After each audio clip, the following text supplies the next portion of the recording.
ذات التماس ہے کہ ایک مرتبہ پھر سورہ حمد اور 3 مرتبہ سورہ اخلاص کی تلاوت کرنا کے اس عزاخانے کردانی مرحوم محبوب سید علی متقی جعفری کی روح کو ایصال کرنا۔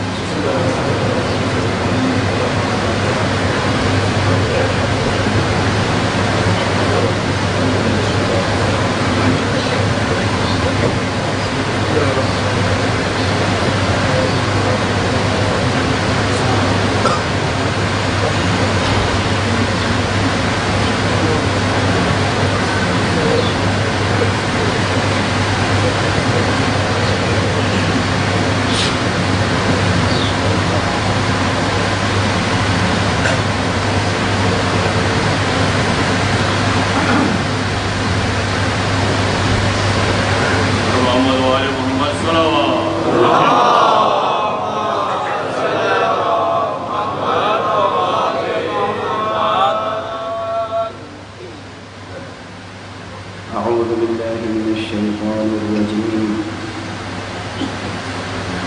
بسم الله الرحمن الرحيم الحمد لله رب العالمين والصلاة والسلام على أشرف الخلائق أجمعين سيدنا وسيد الأولين والآخرين حبيبنا وحبيب إله العالمين إمام المرسلين وخاتم النبيين أبي القاسم المصطفى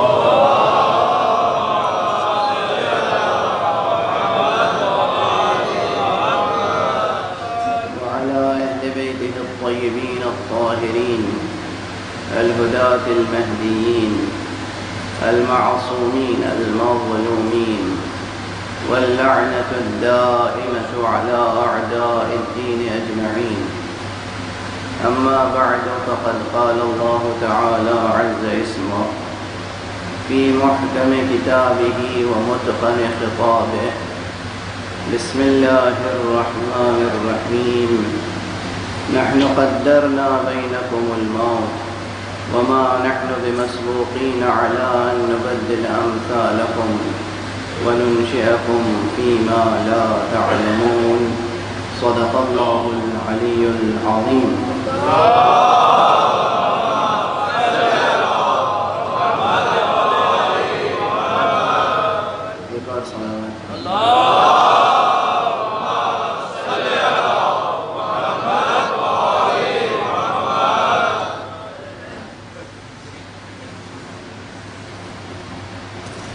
برادران ایمانی اور عزیزان اسلامی اور مسلمانان حسینی، پروردگار ہمیں اور آپ کو سب کو مسلمانان حسینی میں قرار دیں۔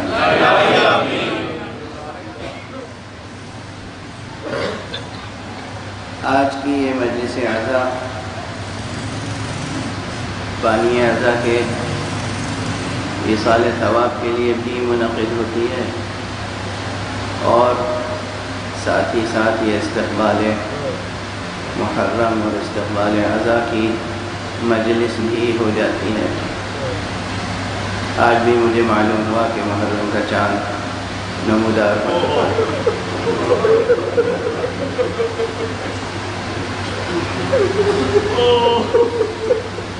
پروردگار ہماری آنکھوں کو اس غم میں ہمیشہ اشکبار رکھے۔ یہ میرا پرانا جملہ ہے، اسے دہرا دیتا ہوں کہ مسئلہ صرف رونے کا نہیں ہے، مسئلہ صرف ماتم کرنے کا نہیں ہے، مسئلہ صرف سوگواری کا نہیں ہے، مسئلہ اس سے کہیں زیادہ بڑا ہے، کہیں اس سے زیادہ عظیم مسئلہ ہمارے سامنے۔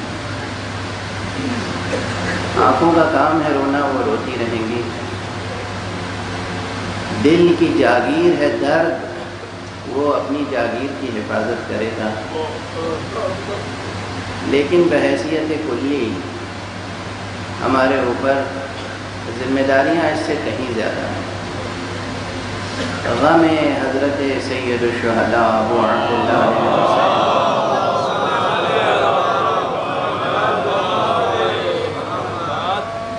زندہ رکھنے کا جو حکم دیا گیا ہے، اس کے پیچھے بڑی حکمتیں ہیں، بڑی مصلحتیں ہیں، بڑے اسرار ہیں۔ اصالتاً خود اس غم میں اتنی المناکی ہے اور ایسی تاثیر ہے کہ یہ غم خود لازوال ہے۔ ممکن نہیں ہے کہ یہ غم مٹ جائے یا مندمل ہو جائے۔ اس کے باوجود مومنین کو بطور خاص پابند کیا گیا کہ تم اس غم کو زندہ رکھو گے۔ تو اس کا سبب ہے، اور سبب یہ ہے کہ اس غم کے زندہ رکھنے کے ساتھ ساتھ وہ امر الہی زندہ رہے، وہ ہدف زندہ رہے، وہ مقصد زندہ رہے، جس مقصد کے لیے اتنی عظیم و شان قربانی پیش کی گئی ہے۔ اسے ہرگز فراموش نہ کیجیے گا کہ وہ مقصد بڑا مقصد ہے۔ مختصر سا جملہ کہوں، اس کی تفصیل بجائے خود بہت دیر تک گفتگو کی متقاضی ہوگی، اور وہ جملہ یہ ہے کہ کل بھی اسلام یزیدوں کے ہاتھ میں اسیر تھا، آج بھی اسلام یزیدوں کے ہاتھ میں اسیر ہے۔ اس اسلام کی آزادی کے لیے کوشش کرنی ہے یا نہیں؟ اس اسلام کی رہائی کے لیے کوششیں کرنی ہیں یا نہیں؟ کیا یہ تاریخ کی ایک کڑوی سچائی نہیں ہے؟ یہ ایک تلخ صداقت نہیں ہے کہ کل بھی اسلام یزیدوں کے ہاتھ میں اسیر تھا، آج بھی اسیر ہے، آج بھی گرفتار ہے۔ اسلام کو آزادی دلانے کے لیے جو قوت چاہیے ہمیں، وہ قوت عزاداری حسین میں پائی جاتی ہے۔ اسی لیے جو باطل قوتوں کے پرستار ہیں وہ آزاد علی کی مخالفت کرنا ان کا بجائے۔ سمجھ میں آتی ہے بات؟ سمجھ میں آتی ہے؟ لیکن جو مومنین ہیں، جو مسلمین ہیں، جو محبان محمد و آل محمد ہیں، جو عاشقان نبوت و امامت و ولایت ہیں، جن کے دل میں درد ہے، جنہیں احساس ذمہ داری ہے، جن کے ضمیر جاگ رہے ہیں، بیدار ہیں، زندہ ہیں، وہ سمجھتے ہیں کہ یہ غم بھی زندہ رکھنا ہے اور اس غم کے ساتھ ساتھ اس ہدف کو حاصل کرنا ہے۔ اور یہ ہدف جو حاصل کرنا ہے، یہ نظریاتی سطح پر بھی، عملی سطح پر بھی، تہذیبی اور ثقافتی سطح پر بھی، سیاسی اور اقتصادی سطح پر بھی، ہر سطح پر اسلام اگر ایک کامل و شامل دین ہے، اسلام اگر ایک مکمل دین ہے، تو زندگی کا ہر شعبہ اسلامی ہونا چاہیے۔ یہ نہیں ہے کہ ہماری زندگی کے بعض شعبے میں اسلام نظر آئے اور بقیہ شعبوں میں اسلام نظر نہ آئے۔ بہرحال آج اس تمہیدی مجلس میں دامن وقت میں گنجائش زیادہ نہیں ہوتی، اس لیے میں مختصراً چند نکات عرض کر کے گفتگو تمام کر دوں گا، یا یہ سمجھیے کہ نہ تمام چھوڑ دوں گا۔ یہ آیت کریمہ جس کی آج بھی تلاوت کی، یہ گزشتہ تقریباً میں سمجھتا ہوں کہ 14-15 برسوں سے یہ آیت تلاوت کر رہا ہوں۔ اور میں ممبر پہ قسم شریک کھا کے کہہ رہا ہوں، ابھی اس آیت میں اتنی گہرائیاں ہیں جس کا بیان گزشتہ 14-15 تقریروں میں نہیں ہو سکا، اور ابھی نہ جانے کب تک یہ بیان جاری رہ سکتا ہے۔ مثلا پہلا ہی فقرہ، نحن قدرنا بینکم الموت، ہم نے تمہارے درمیان موت کو مقرر کیا ہے۔ اب یہاں غور فرمائیے کہ یہ کہنے کی ضرورت کیا ہے کہ ہم نے تمہارے درمیان موت کو مقرر کیا ہے؟ اس کے معنی یہ ہے کہ یہ نہ سمجھو کہ موت قہری طور پر واقع ہو کر رہے گی۔ موت ایک بایولوجیکل عمل ہے، ایک خاص مدت کے بعد جو بھی زندہ ہے اسے بہرحال مر جانا ہے، ایسا کچھ نہیں ہے۔ اگر ہم موت کو مقرر نہ کرتے تو کبھی موت نہ آتی۔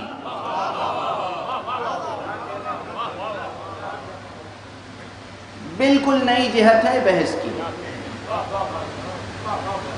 اور اگر اس مقام کو سمجھ لیا جائے تو کسی بھی ایسے فرد کے لیے جس کی ولادت ثابت ہو لیکن اس کی موت کی اطلاع نہ آئی ہو، ہمیں یہ حق حاصل نہیں ہے کہ ہم اسے مردہ قرار دے دیں، چاہے 1200 برس کیوں نہ گزر جائیں۔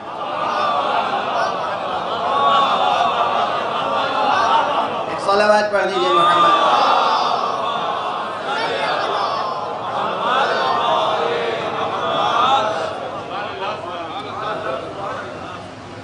یہاں ایک بات کہی جا رہی ہے، نحن قدرنا، ہم نے مقرر کیا ہے، ہم نے مقدر کیا ہے، ہم نے تخم ریزی کی ہے، ہم نے ایسا بنایا ہے کہ موت آنی ہے، یعنی ہم قادر ہیں کہ ایسا نہ بنائے کہ موت آئے۔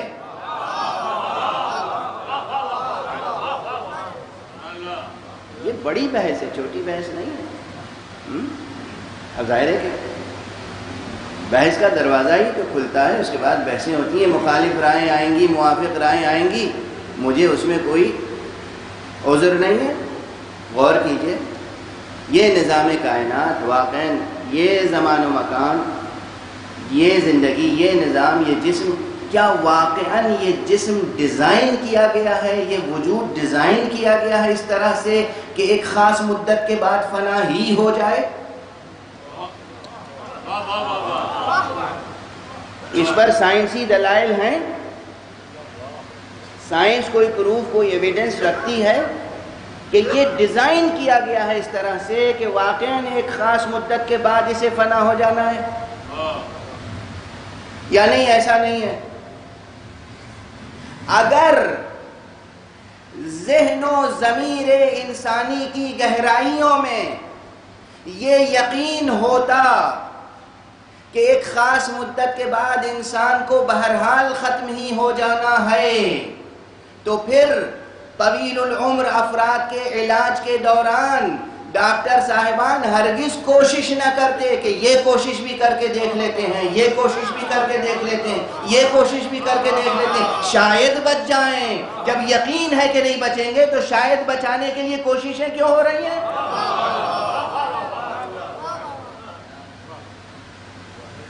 اعماق میں یہ ہے کہ بچ سکتا ہے، اب بھی بچ سکتا ہے۔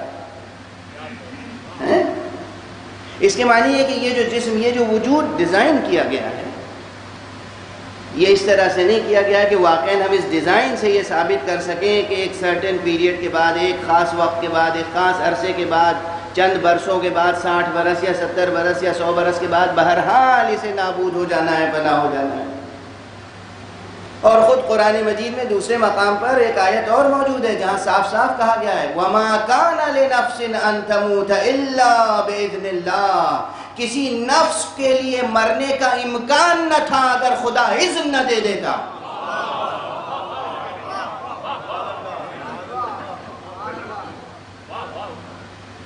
اب سمجھ رہے ہیں آپ؟ اب کوئی ہم سے پوچھے کہ حضرت خضر کیسے زندہ ہیں، حضرت الیاس کیسے زندہ ہیں، حضرت عیسیٰ کیسے زندہ ہیں، اور فخر عیسیٰ جان مصطفیٰ صلی اللہ علیہ وآلہ وسلم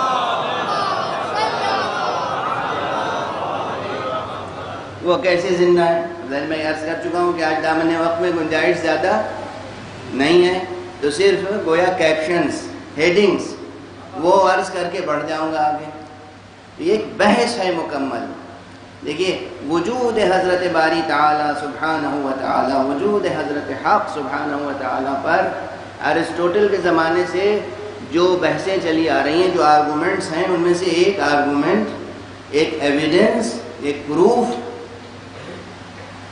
اسی عنوان سے پیش کیا جاتا ہے، evidence of proof of design, argument of design, کہ یہ پوری کائنات دیکھ کر ہمیں یہ یقین آ جاتا ہے کہ اس کا کوئی بنانے والا ضرور ہے۔ پوری کائنات کو جتنا ہم مطالعہ کرتے چلے جائیں گے، اب ظاہر ہے کہ اس وقت بعض سائنٹسٹ ایسے پیدا ہو گئے ہیں جو اس کا انکار کرتے ہیں، وہ بحث الگ ہے، لیکن ارسطو کے زمانے سے لے کر کتابوں میں موجود ہے، فلسفی کی کلاس میں آپ حضرات مطالعہ کرتے ہوں گے، ارسطو کے زمانے سے آج تک مضبوط حکماء، مانے ہوئے فلاسفہ، وہ اس کو ایک مستقل دلیل سمجھتے ہیں۔ آرگومنٹ آف ڈیزائن، یہ اس طرح سے بنائی گئی ہے کائنات، کائنات بنی ہوئی ایسی ہے کہ اس کے مطالعے سے ہمیں یقین حاصل ہو جاتا ہے کہ اس کا کوئی حکیم اور دانا اور عالم اور قادر خالق ہے۔ جس طریقے سے ڈیزائن کے مطالعے سے یہ یقین حاصل ہو جاتا ہے کہ کوئی خالق ہے، اسی طرح انسانی وجود کے ڈیزائن میں غور کیجئے اور بتائیے کہ کیا اس ڈیزائن میں یہ ہے کہ مر جانا ہے، یا اس ڈیزائن میں ایسا کچھ نہیں ہے، مرنے اور جینے کے امکانات برابر ہیں، صرف منحصر ہے کسی کے اذن پر۔ وہ کہہ دے کہ مر جاؤ تو مر جائے گا یہ جسم، وہ کہہ دے کہ باقی رہو تو باقی رہے گا یہ جسم۔ یہ ایک علمی بحث ہے جس پہ بحث نہیں ہوئی۔ نحن قدرنا، ہم نے مقرر کیا ہے، ہم نے مقرر کیا ہے، یعنی اگر ہم مقرر نہ کرتے تو پھر جو چیز ہم نے بنائی ہے ممکن تھا کہ وہ چیز فنا ہو جائے۔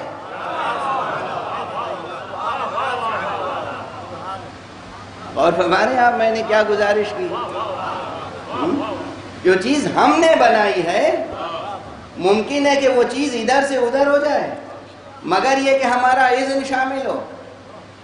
نحن قدرنا، ہم نے مقدر کیا ہے، ہم نے مقرر کیا ہے، ہم نے تخم ریزی کی ہے، وہ بھی ایک خاص مقصد سے، فنا کر دینے کے لیے نہیں، نابود کر دینے کے لیے نہیں، جو نقش بنایا ہے وہ مٹا دینے کے لیے نہیں بنایا ہے۔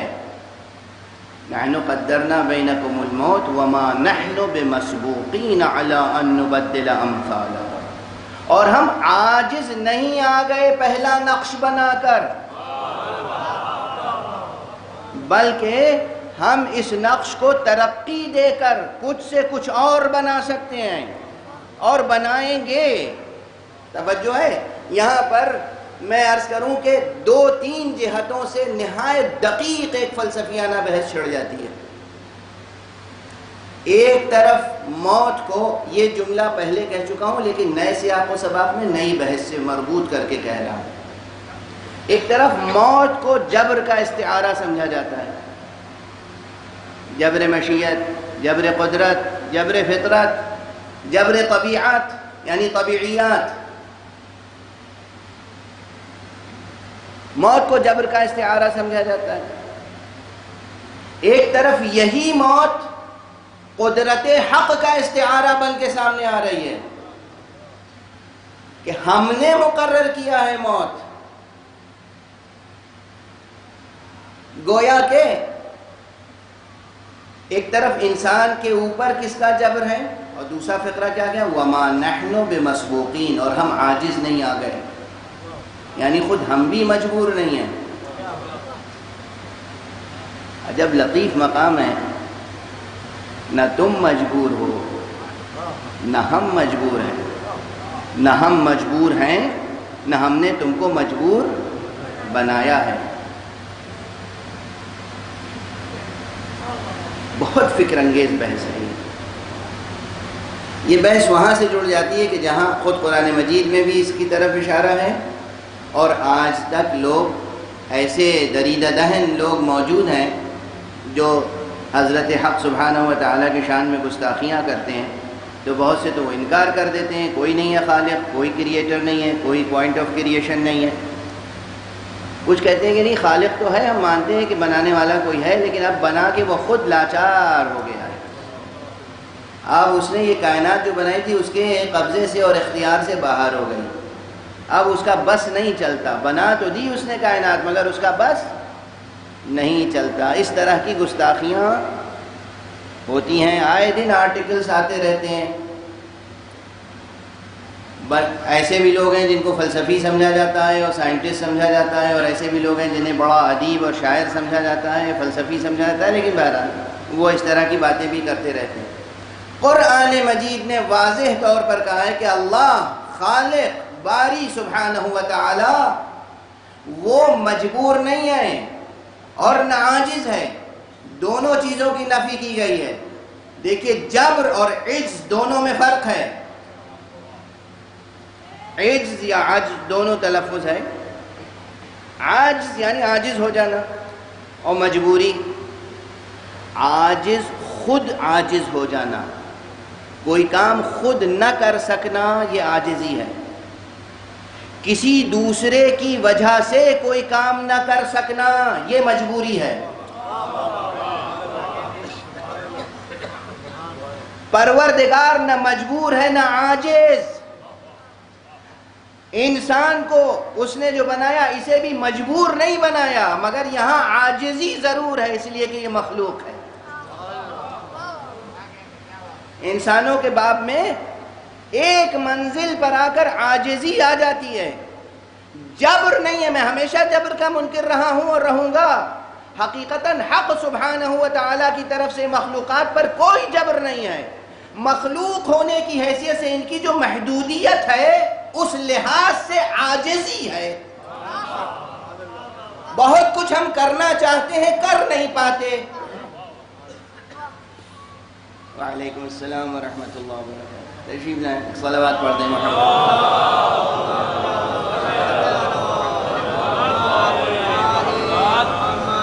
ایک اور صلوات۔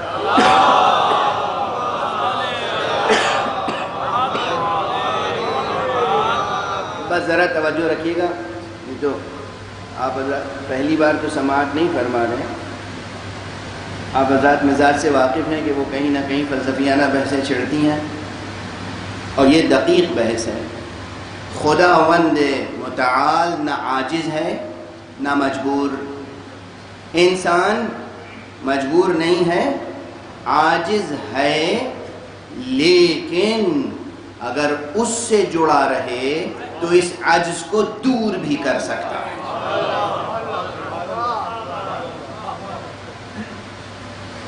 دیکھیے وقت میں بالکل گنجائش نہیں ہے، مگر ایک تمثیل میرے ذہن میں ہے، ایک تمثیل۔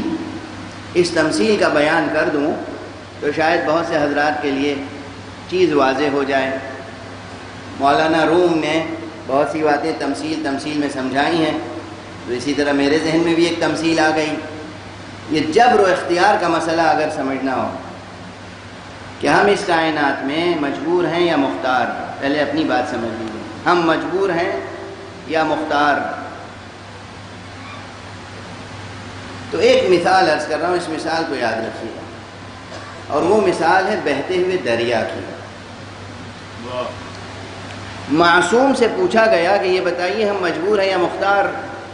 تو کہا نہ مکمل مجبور ہو نہ مکمل مختار، امر بین امرین، درمیان میں ایک حقیقت ہے۔ اس کو کس طریقے سے آپ ویژولائز کریں گے، کس طریقے سے آپ اسے تصور میں لائیں گے یا نگاہوں کے سامنے اپنے پرسیپشن میں کس طرح لائیں گے؟ آپ مجبور ہیں یا مختار؟ کتنے مجبور ہیں، کتنے مختار، کتنے عاجز ہیں، اور کہاں تک یہ عاجزی دور ہو سکتی ہے اور رفع ہو سکتی ہے؟ ایک تمثیل اگر یاد رہ جائے اور بچوں کی بھی سمجھ میں آ جائے تو آپ کو فکری توانائی بھی نصیب رہے گی، عملی راہیں بھی کھلی رہیں گی۔ معصوم نے کیا کہا؟ امر بین امرین، ایک حقیقت ہے دو حقیقتوں کے درمیان، ایک امر ہے دو امروں کے درمیان، یعنی درمیان درمیان۔ یہ امرین کیا ہیں؟ امرین کو آپ تصور کر لیجئے دو کنارے، دو ساحل اور دو کناروں کے درمیان میں دریا بہتا رہتا ہے۔ دست ادب جوڑ کے عرض کر رہا ہوں، اس تمثیل کی تمام نزاکتوں کو نظر میں رکھیے اور پھر لطف حق کو سمجھیے اور اپنی قوت کو بیدار رکھیے۔ اگر یہ دو کنارے نہ ہوں تو دریا آگے کی طرف بہہ نہیں سکتا، وہیں پھیل کر اور زمین میں جذب ہو کر ختم ہو جائے گا۔ یہ دو کنارے اسے خود آگے بڑھنے میں مدد دیتے ہیں۔ یہ دو کنارے دریا کے بہاؤ پہ کوئی جبر پیدا کرتے ہیں؟ یہ جبر لطف بن جاتا ہے دریا کے حق میں، تاکہ دریا اپنا آگے کا سفر جاری رکھ سکے۔ توجہ فرما رہے ہیں آپ؟ یہ کنارے کوئی جبر عائد نہیں کرتے۔ اگر دونوں کنارے نہ ہو تو واقعاً دریا پھیل کر، پانی یوں پھیل کر وہیں زمین میں جذب ہو جائے اور ختم ہو جائے، آگے کا سفر بھول جائے گا۔ غالباً بالکل یہ پوری حقیقت تو اس مصرے میں نہیں ہے، اور یہ فلسفیانہ بحث نہیں ہے۔ غالب نے تو برسبیل گویا سخن گسترانہ بات کہی تھی، لیکن وہ مصرع ہے کام کا کہ نہ ہو مرنا تو جینے کا مزہ کیا،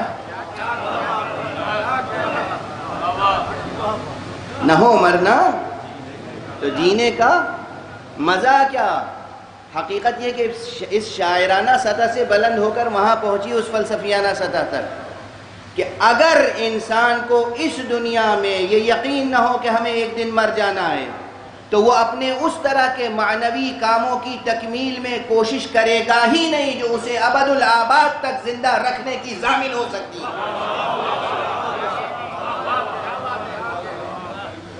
یہ جو دو کنارے ہیں یہ دریا کو آگے بڑھنے میں مدد دیتے ہیں۔ اور اس کے بعد ایک چیز اور یاد رکھیے گا، اگر یہ دریا اپنے سرچشمے سے جڑا ہوا ہو، کٹ نہ جائے، تو اس کی قوت ہمیشہ باقی رہتی ہے، اور اگر سر چشمے سے اس کو زیادہ مدد مل جائے تو یہ ساحل کو پھیلا بھی سکتا ہے، راستے میں پہاڑ آئیں تو انہیں ریزہ ریزہ بھی کر سکتا ہے۔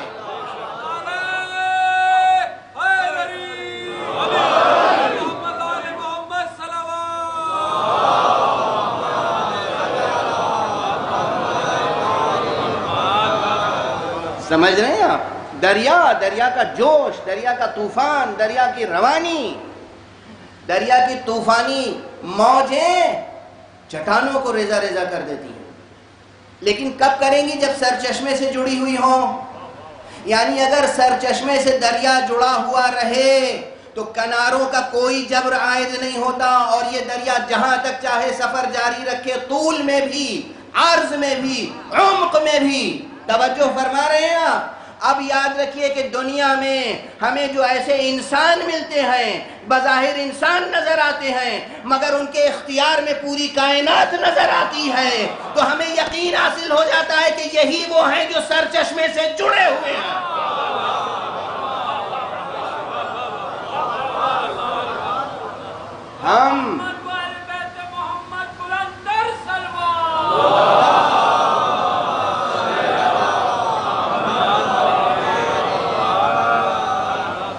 ہم سورج کے نکلنے اور ڈوبنے کے محتاج ہیں۔ ہماری مجبوری ہے یا عاجزی ہے؟ ہم سورج کے نکلنے اور ڈوبنے کے محتاج ہیں ہر مسئلے میں، یہاں تک کہ نماز پڑھنے کے لیے بھی۔ ہمارا دل چاہ رہا ہو یاد حق کا تو کسی بھی طرح سے کر سکتے ہیں، لیکن وہ مخصوص نماز جسے نماز صبح کہتے ہیں وہ تو ہم ابھی نہیں پڑھ سکتے۔ کوئی کہے دل چاہ رہا ہے کہ نماز صبح ابھی پڑھ لوں، نہیں پڑھ سکتے۔ کوئی کہے ہمارا دل چاہ رہا ہے کہ نماز عصر ابھی پڑھ لوں، نہیں پڑھ سکتے، ہے نا؟ کیوں نہیں پڑھ سکتے؟ اس لیے کہ ہم ابھی سورج کی حرکت کے پابند ہیں، اور ہمارا ربط سرچشمے سے کمزور ہے، لیکن جن کا ربط سرچشمے سے مضبوط ہوگا،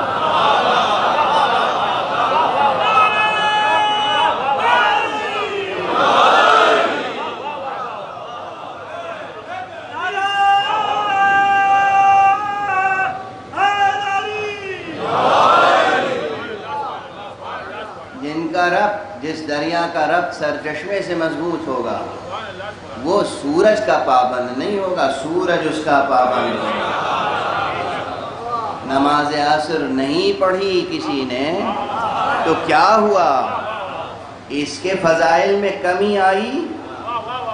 کوئی کمی نہیں آئی، فضائل میں اور اضافہ ہو گیا۔ دیکھو تو ہم میں اور ان میں کتنا فرق ہے۔ ہماری نماز چھوٹ جائے تو معصیت بن جاتی ہے، ان کی نماز چھوٹے تو فضیلت بن جاتی ہے، فضیلتیں سامنے آتی ہیں۔ نہیں پڑھی نماز، پیغمبر اکرم صلی اللہ علیہ وسلم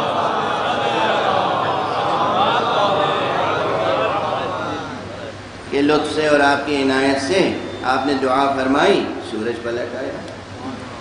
بہت سے لوگ اس واقعے پہ بحثیں کرتے ہیں، اس روایت پہ بحثیں کرتے ہیں، مگر اس روایت میں اہل ایمان کو کوئی شک و شبہ نہیں ہے، نہ ہمیں شق القمر پہ کوئی شبہ ہے، اور نہ ہمیں رد الشمس پہ کوئی شبہ ہے، نہ ہمیں نبوت مصطفیٰ میں کبھی شک ہوا ہے نہ ہوگا۔ صلوات پڑھ دیجئے محمد۔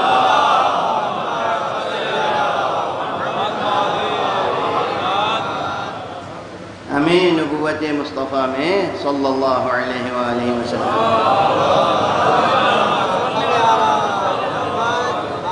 کبھی نہ شک ہوا ہے نہ ہوگا انشاءاللہ۔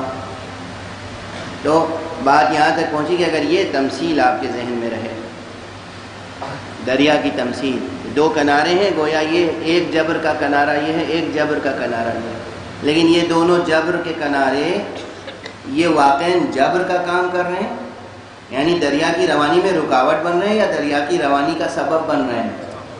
ارے ان دونوں کناروں کی وجہ سے دریا کی جوشش باقی ہے، دریا بڑھ رہا ہے آگے، سمجھے آپ؟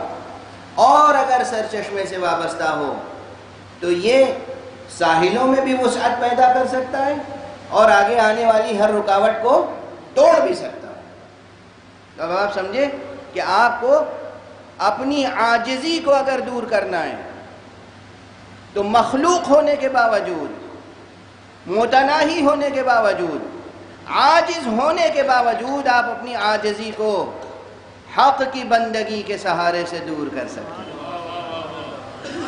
یہ جو بندگی اور اطاعت فرض کی گئی، یہ جو دین اتارا گیا، یہ جو شریعت کی پابندیاں عائد کی گئیں، یہ پابندیاں ایسی ہی ہیں کہ جیسے دریا کے بہتے ہوئے پانی پہ کناروں کی پابندی لگائی گئی کہ آگے بڑھتے رہو، پھیل کے مٹ نہ جاؤ، بکھر نہ جاؤ، بکھر نہ جاؤ۔ یہ تمہارے ارتقاء کے لیے، تمہاری ترقی کے لیے، تمہاری روانی کو باقی رکھنے کے لیے، دین کی پابندی سے غافل نہ ہو۔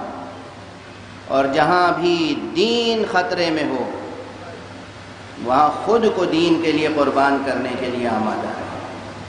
اسی میں زندگی ہے، یہی ہماری اور آپ کی معنویت ہے، انسان کی سرفرازی اسی میں ہے۔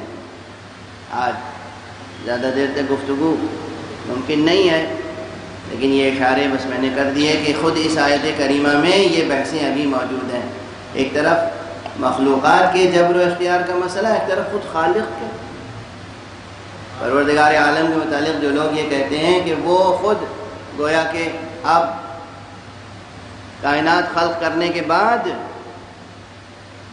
مزید اب کوئی اختیار اور تسلط اس کائنات پر نہیں رکھتا، ان کا جواب متعدد مقامات پر قرآن میں دیا گیا ہے، من جملہ اس مقام پر بھی کہ نحن قدرنا بینکم الموت، ہم نے تمہارے درمیان موت کو مقرر کیا ہے، وما نحن بمسبوقین، اور ہم عاجز نہیں آ گئے ہیں۔ ایسا نہیں ہے کہ کائنات ہمارے ہاتھوں سے نکل گئی ہے، نہیں، ہرگز نہیں۔ وما نحن بمسبوقین علی ان نبدل امثالکم، کہ ہم تمہارے امثال کو تبدیل کریں، وننشئکم، اور تمہیں نشو و نما دے کر، تمہیں پروان چڑھا کر اور بلندیوں تک پہنچائیں۔ یہ بلندیوں تک پہنچائیں وہی ہے کہ اگر سرچشمے سے وابستہ رہو تو تمہارا سفر ارتقاء کبھی رک نہیں سکتا۔ سفر ارتقاء کیا ہے؟ بس پہلے بھی عرض کر چکا ہوں کئی مرتبہ، یہ تو آپ حضرات کے ذہنوں میں ہے۔ یہ جتنے واقعات ہیں معصومین کی زندگی کے، جو معجزات ہیں، حتیٰ کہ جو مصائب ہیں، ان مصائب کے درمیان بھی عبرت کی باتیں ہیں، نصیحت کی باتیں ہیں، حکمت کی باتیں ہیں، زندگی کی حقیقت نکھر کے سامنے آتی ہے قربانی اور شہادتوں کے درمیان۔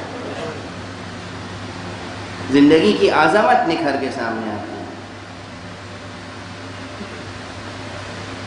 زندگی کی الہی توانائی نکھر کے سامنے آتی ہے۔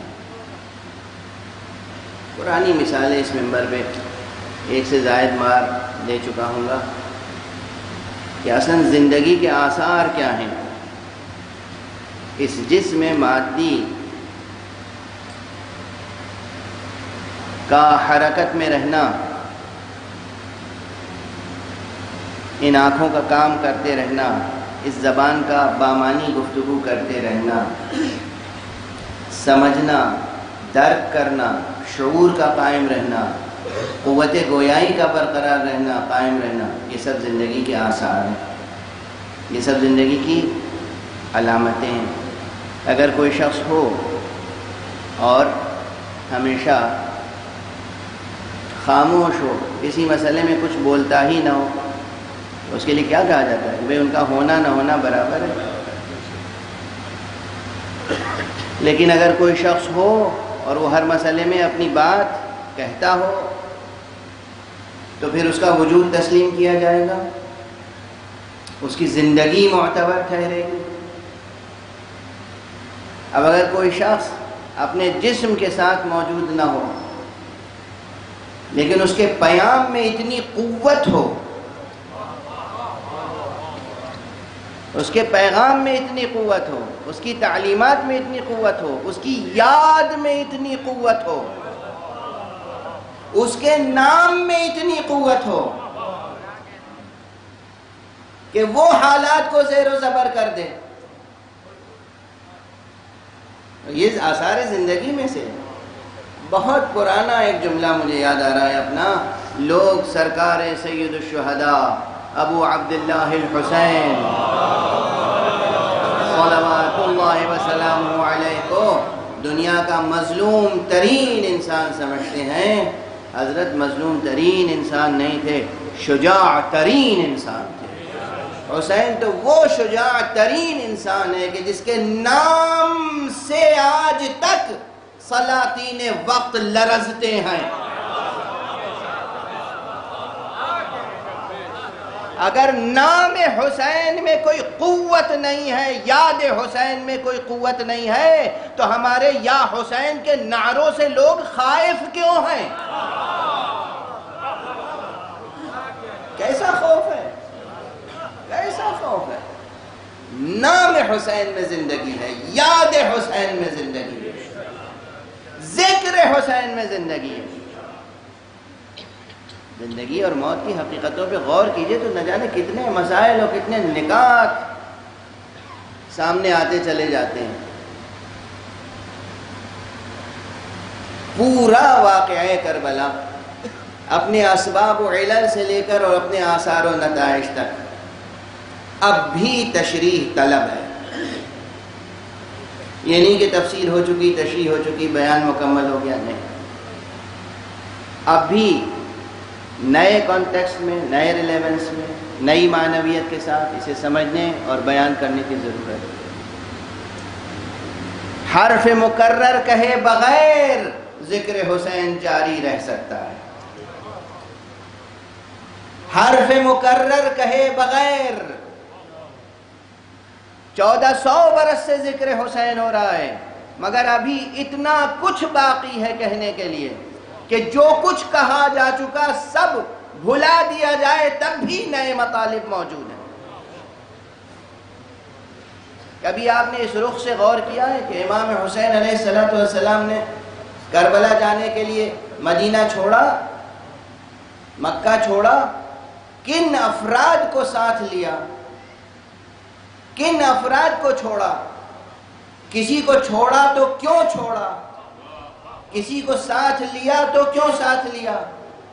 کسی کو سفیر بنا کے بھیجا تو اسی کو سفیر بنا کے کیوں بھیجا؟ کسی اور کو کیوں نہیں بھیجا؟ مثلا وقت بالکل ختم ہوا چاہتا ہے، صرف ایک سوال قائم کر کے گزر جاؤں گا۔ المیہ کربلا یا حادثہ کربلا یا رزمیہ کربلا یا واقعہ کربلا میں سب سے پہلا شہید تو مسلم ابن عقیل سفیر حسین ہیں۔ امام حسین نے مسلم ہی کو سفیر بنا کے کیوں بھیجا؟ کسی اور کو سفیر بنا کے کیوں نہیں بھیجا؟ ہے نا سوال؟ ایک جملہ کم سے کم میں نے آج تک ممبر پہ نہیں پڑھا ہے، آج پہلی بار عرض کر رہا ہوں، اور وہ بھی حوالے کے ساتھ۔ امام بخاری نے، محدث بخاری نے رجال حدیث پر اور اعلام حدیث پر ایک بہت مفصل کتاب لکھی ہے، کافی ضخیم، کئی جلدوں میں، جس کا نام ہے تاریخ کبیر۔ تاریخ کبیر بخاری میں، امام بخاری کی تاریخ کبیر میں یہ جملہ موجود ہے کہ مسلم ابن عقیل اپنی ظاہری شکل و صورت کے لحاظ سے بنی ہاشم میں پیغمبر سے سب سے زیادہ مشابہ تھے۔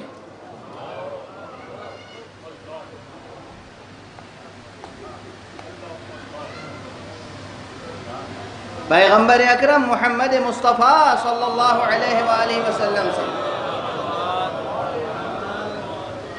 سب سے زیادہ مشابہ تھے بنی ہاشم میں۔ ابھی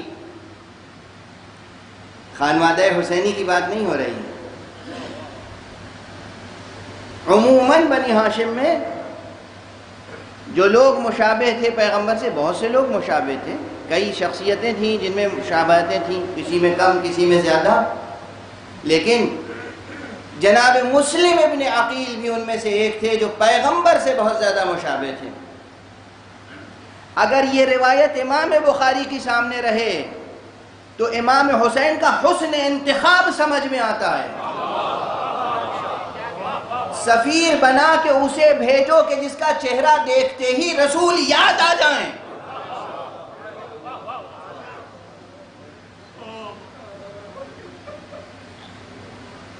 بس وقت میں بھی گنجائش نہیں ہے، اور میں نے ابھی مصائب پڑھے تو نہیں ہیں، مگر آپ کی آوازیں بلند ہو گئیں۔ ایک طرف قلب مسلم کی پکار کیا ہو سکتی ہے؟ قلب مسلم یعنی عام مسلمان کے دل کی آواز کیا ہو سکتی ہے؟ یہی تو ہو سکتی ہے کہ کی محمد سے وفا تو نے تو ہم تیرے ہیں، یہ جہاں چیز ہے کیا لوح و قلم تیرے ہیں۔ تو اس محبت کا تقاضا کیا ہے کہ جہاں حضور کی مشابہت نظر آئے اس کا احترام کیا جائے، حضور سے منسوب چیزوں کی حفاظت کی جائے، حضور سے متعلق آثار کو محفوظ رکھا جائے۔ آثار کس کے ہیں؟ مشابہت کس کی ہے؟ مماثلت کس سے ہے؟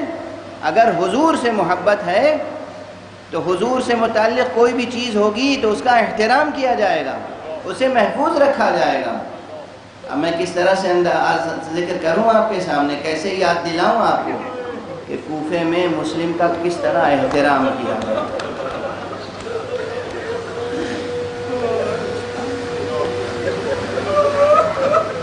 اجرکم علی اللہ۔ جب جناب مسلم ابن عقیل کوفے میں وارد ہوئے تو یقیناً دیکھیے وقت میں گنجائش نہیں ہوتی ہے، بحثیں رہ جاتی ہیں، مطالعہ کیجئے، کتابوں کو پڑھیے، صرف شعراء اور ذاکرین کے بیانات تک اپنے علم کو محدود نہ رکھیے۔ مطالعہ کیجئے، تحقیق کیجئے، بہت سی باتیں آپ کو ملیں گی، غذائے روح نصیب ہوگی۔ حسین کا واقعہ پڑھتے رہا کیجئے اور دنیا کو سناتے رہا کیجئے۔ جب جناب مسلم ابن عقیل چلے ہیں تو راستے میں کیا واقعات پیش آئے، جناب مسلم ابن عقیل کے اور جناب امام حسین کے درمیان خط و کتابت ہوئی تو اس میں کیا خط و کتابت ہوئی، جب کوفے پہنچے ہیں تو کس طریقے سے کوفے والوں نے استقبال کیا، 12,000 افراد نے بیعت کی۔ اس کے یہ معنی ہے کہ کوفے کے جو چاہنے والے تھے، عاشقان امام تھے، وہ سب کے سب بے وفا نہیں تھے، وہ غدار نہیں تھے، عہد شکن نہیں تھے، سب کے سب 12,000 افراد نے بیعت کی، احترام کیا، عزت کی۔ لیکن اس کے بعد حالات منقلب ہوئے، اور جو دشمن تھا امام کا، عبید اللہ ابن زیاد، جب وہ کوفے میں داخل ہوا ہے تو اسے اتنی ہمت نہیں تھی کہ چہرہ کھول کے داخل ہو جائے کوفے میں۔ یہ سب تاریخی حقائق ہیں، چہرے پر نقاب ڈال کے اور اس طرح کا لباس پہن کے شہر میں داخل ہوا کہ لوگ سمجھے حسین آ گئے ہیں۔ اندازہ ہے یعنی عوام کو، لوگوں کو، عام انسانوں کو حسین سے کتنی محبت تھی۔ لوگ واقعاً حسین ابن علی کے منتظر تھے، دل و جان سے منتظر تھے۔ یہ ظلم تھا حکومت کا، یہ جبر تھا حکومت کا، کہ جس ظلم اور بے پناہ ظلم، جبر اور بے پناہ جبر کے نتیجے میں یا لوگوں کو قید کر دیا گیا، یا قتل کر دیا گیا، یا گھروں میں خانہ نشیں بنا دیا گیا، اور پھر وہ جو خلافت کے دعوے دار تھے انہوں نے مسلم کا یہ احترام کیا جس پر ہم آج تک گریہ کرتے ہیں۔ کیا احترام کیا؟ احترام کیا۔ جناب مسلم کی ایک خصوصیت تو میں نے عرض کی کہ وہ خود بھی گویا شبیہ پیغمبر تھے۔ آپ کا چہرہ، آپ کی زلفیں، آپ کا قد و قامت پیغمبر سے مشابہت و مماثلت تھی۔ مسلم خطیب بے پناہ تھے، قوت خطابت تھی۔ مسلم شجاع بے پناہ تھے۔ مسلم کی جنگیں یادگار ہیں تاریخ میں۔ صفین میں میمنہ اور میسرہ کے افسروں میں امیر المومنین نے مسلم کو رکھا تھا۔ شجاع تھے، بہادر تھے، اور خود کوفے میں دھوکہ دے کر فریب سے مسلم کو گرفتار کیا گیا، یعنی امان دی گئی، ورنہ اگر جھوٹا وعدہ امان کا نہ کیا جاتا تو کسی میں طاقت نہ تھی کہ مسلم کو گرفتار کر لے۔ یہ سچی تاریخ ہے، توجہ فرما رہے ہیں۔ مسلم ابن عقیل شجاع، بہادر، عالم، متقی، خطیب، شبیہ رسول، لیکن جب گرفتار کیا گیا اور دھوکہ دے کے عبید اللہ ابن زیاد کے سامنے لایا گیا، جو گفتگویں ہوئی ہیں وہ بھی رقیق، اور جو سلوک ہوا ہے وہ سلوک بھی کیا ہوا، تفصیلات بیان کرنے کا وقت بالکل نہیں ہے، مصائب آپ سنتے رہتے ہیں۔ میں 2 یا 3 چھوٹے چھوٹے جملے کہوں گا۔ مسلم کا آخری وقت کئی اعتبار سے حسین سے مشابہت رکھتا ہے۔ آقا حسین اس دنیا سے پیاسے گئے نا، تاریخ بتاتی ہے مسلم ابن عقیل بھی پیاسے دنیا سے، پانی طلب کیا مگر پی نہ سکے، پینا نصیب نہ ہوا، اور آقا حسین کے اعضاء و جوارح گھوڑے کی ٹاپوں سے پامال کیے گئے، اس لیے اعضاء و جوارح ٹکڑے ٹکڑے ہو گئے تھے۔ لیکن مسلم کا ایک دوسرے طریقے سے جسم ٹکڑے ٹکڑے کیا گیا ہے۔ دارالعمارہ کی بلندی پہ لے جایا گیا، بالا خانے پہ لے جایا گیا، سر قلم کر کے سر اور بدن دونوں اوپر سے زمین پر گرا دیا گیا۔ اس بلندی سے جب جناب مسلم کا بدن گرا ہے، جسم مبارک گرا ہے زمین پر، تو وہیں گویا اعضاء اور جوارح چور ہو گئے، ٹکڑے ٹکڑے ہو گئے، اور اس کے بعد جو ستم کیا گیا ہے، وہ یہ کہ جسے امام حسین کے سامنے جب کسی نے بیان کیا تو آقا پہ قیامت گزر گئی، آقا بلند آواز سے گریہ کرنے پہ مجبور ہوئے۔ جب راہ کربلا میں کوفے سے آنے والوں سے امام حسین نے پوچھا کوفے کی خبر کیا ہے، کہنے والوں نے کہا آقا جب ہم نکلے تھے کوفے سے اس وقت آپ کا سفیر مسلم ابن عقیل اس کے پاؤں میں رسیاں باندھ کر کوفے کی گلیوں میں پھرایا جا رہا تھا، اور بچے پتھر لے کر اس جسم نازنین کے ساتھ گستاخیاں کر رہے ہیں۔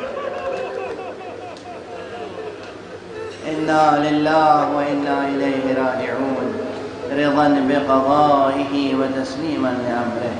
پروردگار ہمیں علوم قرآن اور معارف اہل بیت سے آشنا فرما۔ پروردگار اپنے لطف و کرم سے ہماری عاجزیوں کو دور فرما۔ پروردگار ہماری قوت و اختیار میں اضافہ فرما۔ پروردگار ہماری قوت و ہمارے اختیار کو دین کی خدمت کے لیے وقف فرما۔ پروردگار ہماری خدمتوں کو قبول فرما، ان مجالس عزا کو قبول فرما۔ پروردگار ہوئے زمین پر جہاں جہاں بھی ذکر حسین ابن علی ہو رہا ہے ان تمام مقامات کو اپنی خاص حفظ و امان میں، عزاداروں پہ کرم فرما، سوگواران حسین پہ کرم فرما۔ پروردگار وارث خون حسین کو اذن ظہور عطا فرما اور ان کے ہاتھوں سے اپنی رحمت و رافت و عدالت کا پرچم لے۔ ایک مرتبہ پھر سورہ حمد اور 3 مرتبہ سورہ اخلاص کی تلاوت فرما کر مرحوم سید علی متقی جعفری اور اس کنبے کے تمام دوسرے مرحومین اور اپنے تمام مرحومین کی روحوں کو حساب کریں۔